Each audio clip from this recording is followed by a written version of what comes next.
orchids. All right, folks, that most festive time of all the year is now upon us. It is the Christmas season. Last year, I found a bunch of old 70s style Christmas lights in the basement. I think they're called C7 lights.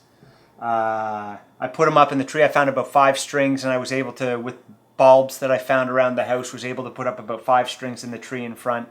They're definitely very bright, definitely very beautiful lights, different than the LED things we have now. More energy intensive, but I don't know, they look so good. So anyways, last year I had these 5 strings put up, and I kept telling myself all Christmas, if I could just get 2 more strings, the tree I used would look perfect. Anyways, after Christmas I went out, hit up all the thrift shops, bought all the old lights, all the old strings. Now we probably have about 12 or 13 strings up there. Looks good, but I keep telling myself, if I just had 2 more strings, if I just had 2 more strings. Anyways, why am I making a video? To contribute to the 10 billion Christmas light videos that are already on YouTube? Here's why. I have 2 things that I think might help.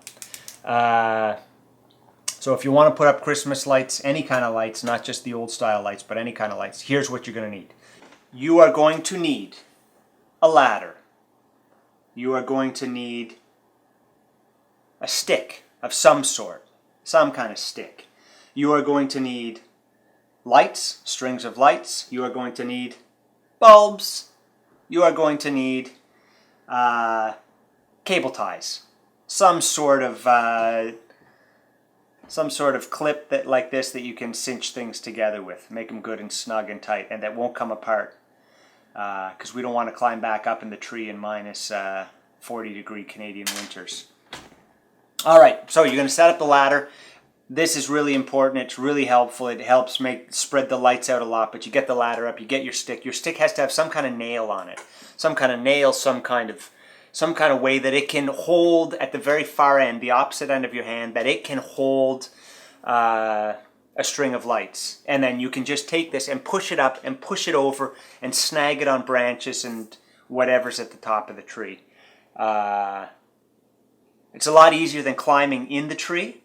It's a lot easier than trying to sit at the middle of the tree and reach out and hook things. It's a lot easier than walking on branches that are too thin. Get the ladder, stay on the outside of the tree, the far end of the branches. You can then hang it on the smallest branches at the end without killing yourself.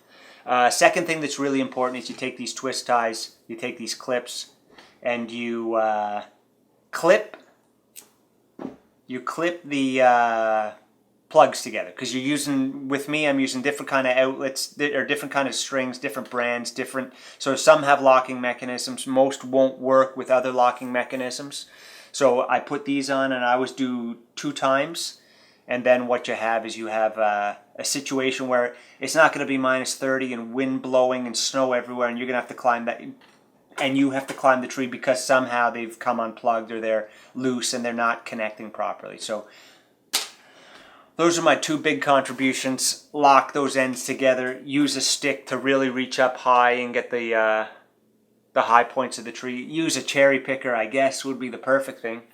Maybe next year, if someone's kind enough, they can come down and we have a better tree in our front yard. As for the power, the way I power this is I just have the strings come out at a high point from the tree to the eaves trough, wrap it around the eaves trough. From the eaves trough, it goes to the garage.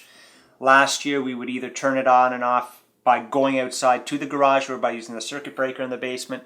This year, we have one other final tool that is vital, absolutely worth the $20 you're going to spend on it. Wireless. Very helpful, very nice, and here's how it looks.